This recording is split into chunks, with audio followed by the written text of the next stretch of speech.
그러므로 나의 사랑하고 사모하는 형제들, 나의 기쁨이요 면류관인 사랑하는 자들아, 이와 같이 주 안에 서라. 내가 유오디아를 권하고 순두개를 권하노니 주 안에서 같은 마음을 품으라. 또 참으로 나와 멍에를 같이 한 내게 구하노니 복음에 나와 함께 힘쓰던 저 여인들을 돕고 또한 글레멘드와 그 외에 나의 동역자들을 도우라. 그 이름들이 생명책에 있느니라. 주 안에서 항상 기뻐하라. 내가 다시 말하노니 기뻐하라.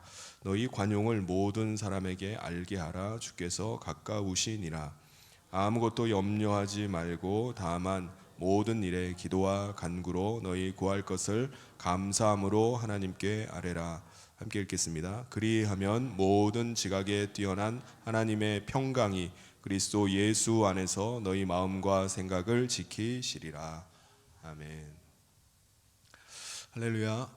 네, 반갑습니다. 오늘 기도에 나오신 여러분을 환영하고 축복합니다. 우리 주변에 있는 분들과 함께 인사 나누겠습니다. 주님의 이름으로 사랑하고 축복합니다.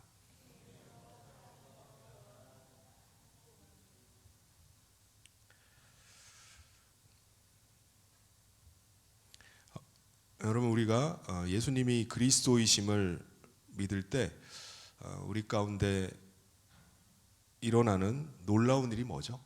우리가 예수님이 그리스도이십니다 라고 믿을 때 우리 가운데 어떤 일이 일어납니까? 그것은 바로 하나님께서 우리를 그리스도와 함께 십자가에서 죽었다라고 인정을 해주시는 겁니다. 실제로 우리는 죽지는 않았지만은 그럼에도 불구하고 우리가 나는 그리스도와 함께 십자가에서 죽었습니다 라고 믿을 때 하나님께서 진짜 우리를 죽었다라고 인정해 주신다는 것입니다. 여러분, 이게 왜 놀라운 일이죠? 우리가 죽은 자로 인정받는 게 그게 왜 놀랍습니까? 죄인이 기소를 당해서 재판을 받고 있는 도중에 죽어버리면 어떻게 되죠? 기소가 중단이 됩니다. 재판이 종료가 돼버려요. 더 이상 그 사람에게 죄를 묻지를 않습니다. 왜요? 그 사람이 죽었기 때문에. 죽어서 죄값이 다 치러졌기 때문입니다. 우리가 죄 지은 것으로 따지면은 사람마다 다 다를 겁니다.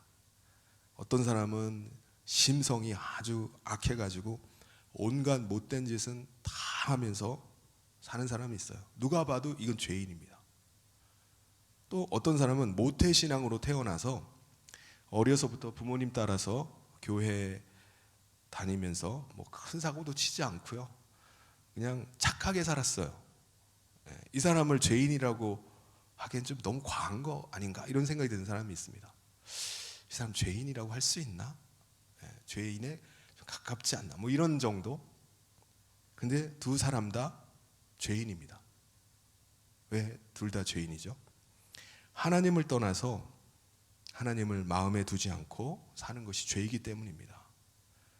그 믿음의 가정에서 태어났다 할지라도 자신이 하나님을 떠나서 자기 마음대로 살았던 것을 하나님 앞에 회개하고 돌아와서 하나님을 그 마음 가운데 모셔야 되는 것입니다.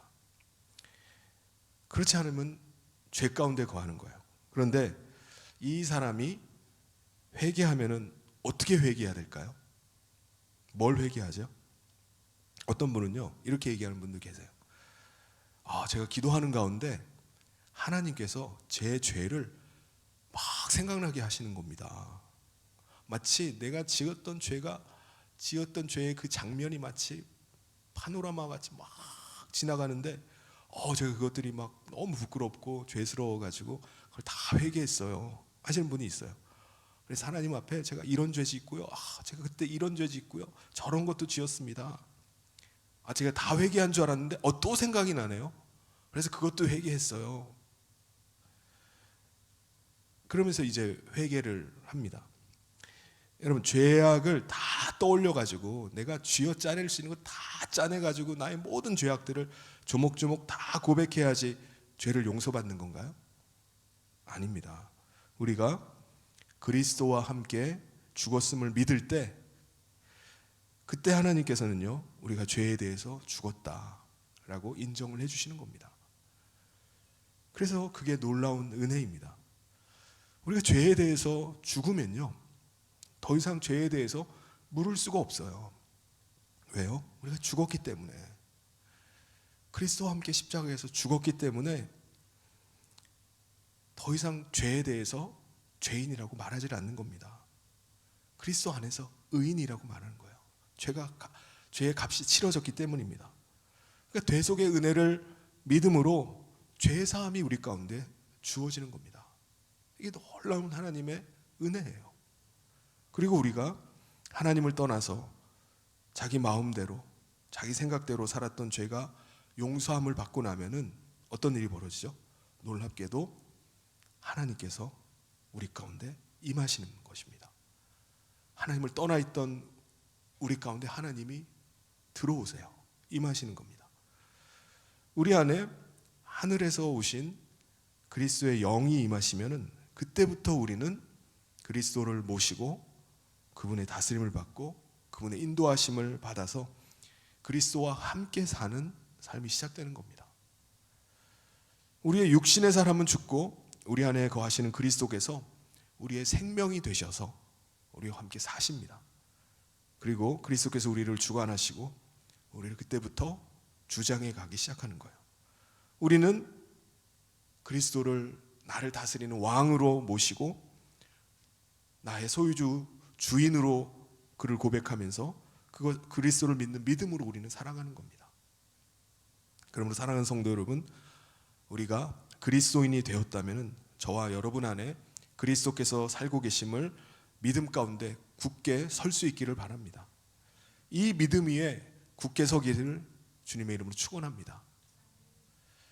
사도 바울이 빌립보 교회 성도들에게 권면하는 내용이 그거예요. 우리 빌립보서 4장 1절을 우리 같이 한번 읽겠습니다. 시작.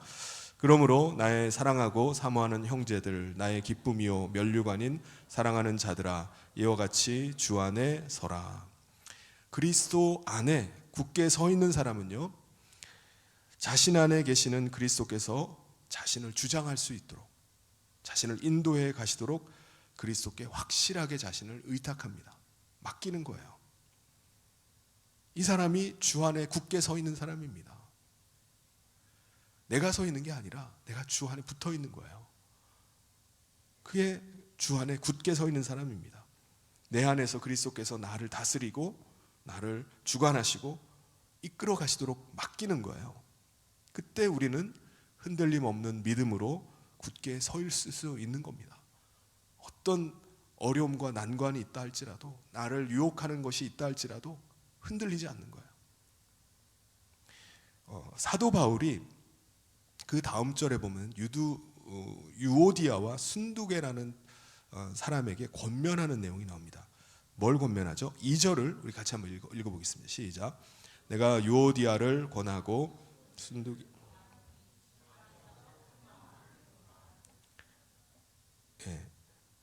이 유오디아와 순두계는요, 빌립보 교회 당시 빌립보 교회의 두 여성 지도자였던 것으로 보입니다. 그런데 왜 이 두 사람에게 여러분 주 안에서 같은 마음을 품으십시오라고 이렇게 권면을 할까요? 그 다음 절에 보면은 왜 그랬는지 그 이유를 알 수 있는 단서를 좀 유추해 볼 수가 있습니다. 우리 3절을 우리 같이 한번 읽어보겠습니다. 시작. 또 참으로 나와 멍에를 같이 한 내게 구하노니 복음에 나와 함께 힘쓰던 저 여인들을 돕고 또한 글레멘드와 그 외에 나의 동역자들을 도우라. 그 이름들이 생명책에 있느니라. 이 두 사람이 어떤 사람들이라는 걸 알 수 있죠? 복음을 위해서 사도 바울과 함께 멍에를 메고 복음의 일을 한 사람들이 이 유오디아와 순두계라는 사람인 것을 알 수가 있습니다. 그래서 두 사람은 복음을 위해서 나와 같이 멍에를 메고 함께 복음의 일을 한 사람입니다라고 빌립보 교회 성도들에게 소개를 해요. 그러면서 다른 성도들에게 뭐라고 말하죠? 복음에 힘썼던 이 두 사람을 좀 도와주십시오. 같은 마음이 될 수 있도록 도와달라고 권면을 합니다. 그러니까는 유오디아와 순두계는 함께 복음 전하는 이 사역을 같이 하다가 마음이 갈라져 버렸어요. 나뉘어져 버렸습니다. 다른 생각을 품게 된 거예요. 여러분, 우리가 그리스도를 모시고 있다면 우리 각 사람은요, 다 같은 그리스도를 모시고 있는 겁니다. 제가 모시고 있는 그리스도와 여러분 안에 거하시는 그리스도가 다른 그리스도가 아니에요. 그렇죠? 우리 안에 거하시는 성령님은요, 같은 분이십니다. 그래서 우리 모든 사람들은 다 같은 그리스도를 모시고 있는 거예요. 같은 분의 다스림을 받고 인도함을 받고 신앙생활을 하는 겁니다. 그런데 우리 각자의 혼은 다 달라요. 사람마다 다 다른 혼입니다.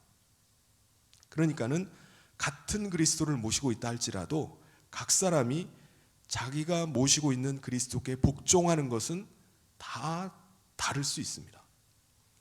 그리스도의 말씀에 반응하는 것이 다 달라요. 사람들마다 각자 다른 혼인데, 다른 마음과 다른 생각을 가지고 있는데 어떻게 같을 수가 있겠습니까? 다를 수 있어요. 예를 들면은 사람들이 똑같은 그리스도의 말씀을 들었어요. 근데 각자의 혼이 다르기 때문에 다른 반응이 나올 수 있습니다. 근데 중요한 건 뭐죠? 그리스도의 말씀은 같다는 거예요. 주어진 말씀은 같은 말씀이에요. 그리스도께서 이 사람에게 이런 말씀하시고 저 사람에게 저런 말씀을 하시나요? 아닙니다. 사람들마다 막 다 다르게 막 이상하게 막 엉뚱한 말씀을 하시는 게 아니에요. 같은 말씀을 하십니다. 그러므로 우리 각자의 혼이 자기의 주장, 자기 생각을 내려놓고 그리스도의 말씀 앞에 복종하는 게 중요한 겁니다. 그러니까 두 사람의 의견이 다를 수가 있어요. 두 사람의 생각과 판단이 각각 다를 수 있습니다. 두 사람의 혼이 생각하는 바가 달라서 갈등이 일어나고 서로 의견이 충돌이 일어날 수 있어요. 그럼 어떻게 해야 되죠? 자기 혼이 옳다고 생각하는 바를 막 밀어붙이고 막 싸워서라도 내 뜻을 관철시켜야 됩니까? 어떻게 해야 되죠? 아닙니다. 자기의 주장을 내려놓고 그리스도께 복종하는 겁니다. 다시 말해서 그리스도 안에서 같은 마음을 갖는 겁니다. 그러려면은 우리가 자기 주장을 내려놓고 자기 생각을 꺾고 그리스도께 복종하는 거예요. 그리스도께서 주장하신 뜻이 우리 가운데 드러날 수 있도록 하는 것입니다. 여러분, 우리가 우리 안에 계시는 그리스도께서 말씀하시는데 우리가 거기에 불순종해서 내 주장을 펼치고 내 뜻을 관철시키려고 하면 되겠습니까? 그리스도의 말씀이 있는데도 불구하고 내 주장을 펼쳐가지고 그리스도를 내 주장에 굴복시켜서 되겠습니까? 안 됩니다. 우리가 그리스도 앞에 굴복해야 되는 거예요. 그분이 내게 말씀하시면 내가 그 말씀 앞에 순복하는 겁니다. 그때 우리 안에 계시는 주님의 마음이 어떠실까요? 기쁘실 겁니다. 한 가정에 부부가 같이 살면은 두 사람의 생각이 늘 같나요? 한 3, 40년 살면은 같아지나요? 아닙니다. 달라요. 중요한 사안을 놓고 의논을 하는 가운데 두 사람의 생각이 달라가지고 충돌이 일어났어요. 각자 자기의 생각을 계속 주장하면서 자기 주장대로만 하려고 하는 거예요. 해결이 안 돼요. 계속 싸웁니다. 그럼 어떻게 해야 되죠? 그럼 어떻게 하십니까? 가정의 머리는 남편이니까 남편 뜻대로 해야 돼 라고 하십니까? 두 사람의 논리를 한번 따져가지고 진짜 누가 논리 정연하게 합리적으로 의견을 냈나 서로 막 논쟁을 벌입니까? 한 사람이 막 성질이 아주 그냥 불같아가지고 막 화를 내고 막 윽박지르고 막 주먹 막 휘둘러가지고 무서워가지고 약한 쪽이 그냥 강한 쪽이 밀려가지고 강한 쪽으로 따라갑니까? 그럼 두 사람 사이에 기쁨이 있을까요? 늘 한 사람이 일방적으로 주장한다든지 말빨이 누가 센지 늘 말빨이 센 사람이 이겨요. 아니면 주먹을 막 휘두르고 힘이 센 사람이 자기 하고 싶은 대로 하면은 그 가정에 다른 사람이 만족하겠습니까? 마지못해서 억지로 따르게 되면요, 따르기는 하지만 그 사람에게는 전혀 만족도 없고 기쁨도 없을 겁니다. 아니, 두 사람이 같이 살 수가 없을 거예요. 맨날 어떻게 그렇게 살아갑니까? 부부가 서로를 한 몸으로 생각하고 서로를 존중하고 서로의 의견을 자신의 생각처럼 받아들인다면은 서로 상대방의 기뻐하는 뜻에 서로 기쁨으로 따르려고 할 겁니다. 그럼 서로가 기쁨으로 서로 순복하려고 하는 거예요. 상대방의 의견을 존중을 해주고 마치 상대방의 의견이 나와 같은 것처럼 받아들이는 겁니다. 전혀 거리를 낄 것도 없고 부딪히는 것도 없는 거예요. 우리 안에 거하시는 그리스도도 마찬가지입니다. 내 마음의 집에 거하시는 그리스도께서 내가 그리스도의 뜻에 순복하고 그리스도의 뜻이 마치 나의 뜻인 것처럼, 나의 옛사람은 죽었고 그리스도께서 나의 생명이 되셔서 내 안에 사시기 때문에 그리스도의 뜻이 마치 나의 뜻인 것처럼 생각하는 거예요. 그렇게 우리가 따라갈 때 그리스도께서 어떻게 했습니까? 기쁘신 거예요. 그리고 우리 안에 거하시는 그리스도께서 기뻐하시는데 우리는 그럼 어떻죠? 우리도 기쁜 겁니다. 우리 마음에 계속 갈등이 일어나고 번민이 일어나고 막 혼란이 일어나는 것이 아니라 우리가 그리스도의 뜻에 순복하고 주님의 기쁘신 뜻이 나의 뜻이 될 때 그때 우리 마음 가운데 생기는 것이 바로 평안입니다. 기쁨이에요. 이게 바로 주님 안에서 누리는 기쁨입니다. 여러분, 우리가 예수님을 믿고 기뻐한다는 게 뭘 기뻐하는 거죠? 내 안에 계시는 그분을 기뻐해야 되는 거예요. 내 안에 그리스도께서 함께 하시는 것이 기쁨이 돼야 됩니다. 그럴 때 내가 기쁜 거예요. 그리스도께서 기쁘심이 될 때, 기뻐하실 때 나도 기쁜 겁니다. 그런데 주님과 항상 불화해요. 그럼 기쁘겠습니까? 주님 맨날 나한테 이런 것만 시키고 말이야. 주님 왜 이러신지 모르겠어. 내 인생이 어쩌다가 그리스도께 예수님께 꼬여가지고 말이야. 진짜 나 왜 이렇게 불행한지 모르겠어. 늘 불만에 가득 차가지고 사람들 만날 때마다 그리스도인 고달퍼. 너 내가 어떻게 사는지 모르지? 불평하고 원망을 막 쏟아놓고 자신이 마치 어쩔 수 없어서 마치 그리스도인 된 것처럼 부모님 성화에 못 이겨가지고 괴로운 인생을 사는 사람처럼 한다면은 기쁨이 있겠습니까? 그런데 그리스도께 나를 복종시키고 그리스도께서 나를 주관하도록 우리가 그리스도께 순종해 갈 때 다른 누구보다 내 안에 계시는 그분이 기뻐하시는 거예요. 그분이 기뻐하시면은 그게 우리 가운데 기쁨이 됩니다. 내 안에 계시는 그분을 기쁘시게 했구나. 이게 나에게 너무나 큰 기쁨과 감격이 되는 겁니다. 그래서 4절에서 뭐라고 말씀하죠? 우리 4절을 같이 한번 읽겠습니다. 시작. 주 안에서 항상 기뻐하라. 내가 다시 말하노니 기뻐하라. 주님 안에서 항상 기뻐하십시오. 주님과 늘 화평을 누리는 겁니다. 주님의 기뻐하시는 뜻에 늘 순종하는 거예요. 그것으로 우리의 기쁨을 삼아야 된다는 것입니다. 주 안에서 항상 기뻐하라. 여러분, 사도 바울이 지금 기뻐할 만한 상황인가요? 지금 편지를 쓰고 있는 이곳이 로마에서 가택연금 상태에서 재판을 받는 중입니다. 뭐가 그렇게 기쁘겠습니까? 여러분, 오늘 우리들은 스마트폰이 있잖아요. 그래서 스마트폰을 하나만 갖고 있으면은 심심을 하질 않아요. 이거 가지고 그냥 몇 시간도 가지고 놀 수 있어요. 심심할 게 어디 있습니까? 채널 바꾸면 되는데 원하는 거 찾아가지고 음악을 듣든지 혼자서도 잘 놀아요. 그런데 사도 바울은 스마트폰이 있나요? 뭐가 그렇게 기쁩니까? 가택연금 상태에 있지만 그는 그리스도와 함께 거하고 있는 거예요. 그가 그리스도께 복종해서 이곳 로마까지 오게 됐어요. 그럼에도 불구하고 그의 마음은 불편하지 않습니다. 왜요? 자신을 여기까지 인도하신 분이 바로 그리스도이시고 지금도 그리스도께서 감옥 안에 그와 함께 있음을 믿기 때문이에요. 그래서 그의 마음이 기쁜 겁니다.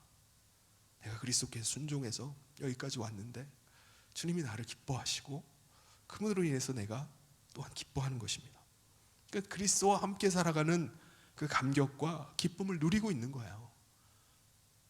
그래서 빌립보 교회 성도들에게도 권면할 수 있습니다. 여러분, 주님 안에서 기뻐하십시오. 다시 말하지만 여러분 기뻐하셔야 됩니다. 이 기쁨을 누리시길 바랍니다 라고 권면하는 겁니다. 부부 사이도 같이 마음을 맞추고 살면은 기쁨이 있잖아요. 아무리 모든 것이 다 갖춰져 있고 문제가 없는 것 같다 할지라도 마음이 안 맞으면요 불화할 수밖에 없어요. 그런데 어려운 상황이라 할지라도 여러 가지 난관이 있다 할지라도 마음을 같이 맞추면요 같은 마음을 품고 살아가면 이겨낼 수 있습니다.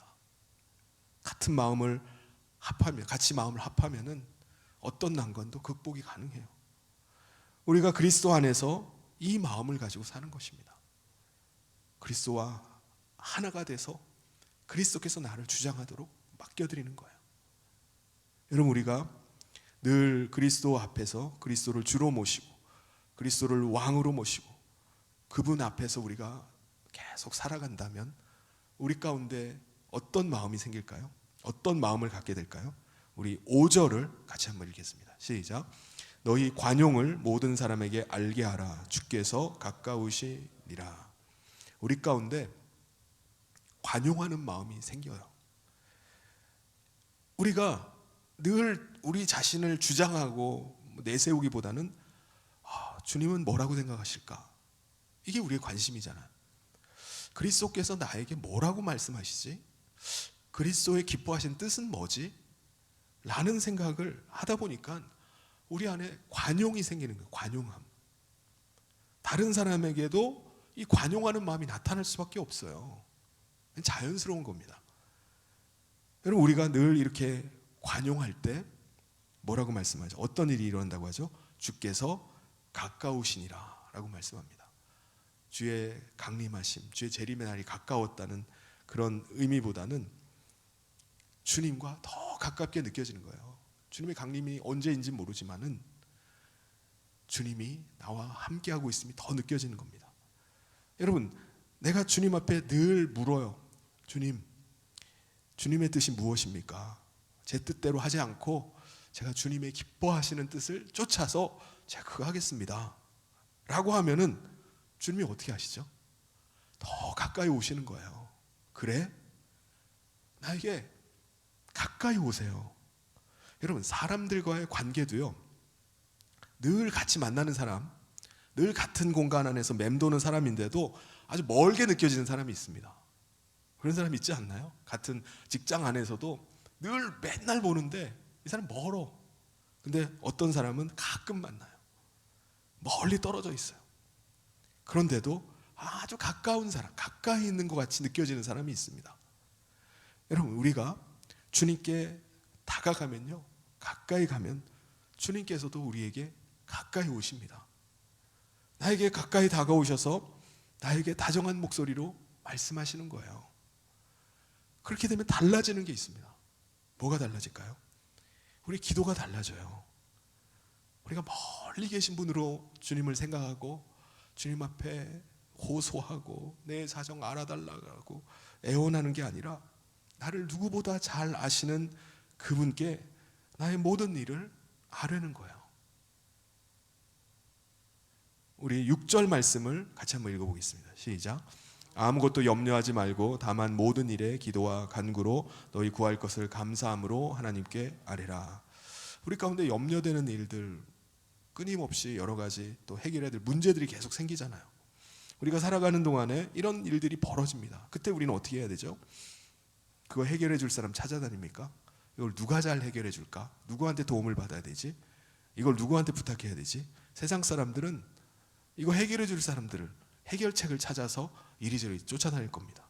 근데 우리는 누구를 제일 먼저 찾죠? 가장 먼저 하나님을 찾는 거예요. 하나님 앞에 나가는 겁니다. 우리를 누구보다 잘 아시고 나와 함께 하시는 그리스도의 이름을 가지고 하나님 앞에 간구와 기도를 올리는 겁니다. 우리가 그리스도의 이름으로 구할 때 아버지 하나님께서는 우리를 아들의 간구로 들으시는 거예요. 아들의 간구를 아버지께서 아들의 이름으로 구하는 거기 때문에 아버지께서 기쁨으로 응답을 하십니다. 우리가 그리스도의 이름 가지고 하나님 앞에 아를 때 어떻게 되죠? 하나님의 평강이 그리스도 안에서 우리의 마음과 생각을 지켜주신다고 말씀합니다. 우리 7절 마지막 절 같이 한번 읽겠습니다. 시작. 그리하면 모든 지각에 뛰어난 하나님의 평강이 그리스도 예수 안에서 너희 마음과 생각을 지키시리라. 아멘. 오늘날 자기 마음과 생각을 두려움과 염려에 빼앗기면서 사는 사람이 얼마나 많은지 몰라요. 자기 마음과 생각이 탐욕과 욕망에 사로잡혀서 노예되어서 살아간 사람이 너무나 많이 있습니다. 하나같이 불안과 염려 가운데, 허영 가운데 사로잡혀 사는 사람들이에요. 그런데 우리 혼이 그리스도께 붙들려 있을 때 우리는 흔들리지 않는 줄 믿습니다. 하나님의 평강이 우리의 마음과 생각을 지켜주시는 줄 믿습니다. 이것이 바로 그리스도 안에 서 있는 사람이에요. 사랑하는 성도 여러분, 우리 안에 거하시는 그리스도와 함께하는 것이 저와 여러분의 기쁨 되기를 바랍니다. 주님의 뜻을 따라 사는 것이 저와 여러분의 기쁨 되기를 바랍니다. 그래서 주님과의 관계가 먼 관계가 아니라 정말 친밀한 관계, 누구보다 가까운 관계가 되기를 바랍니다.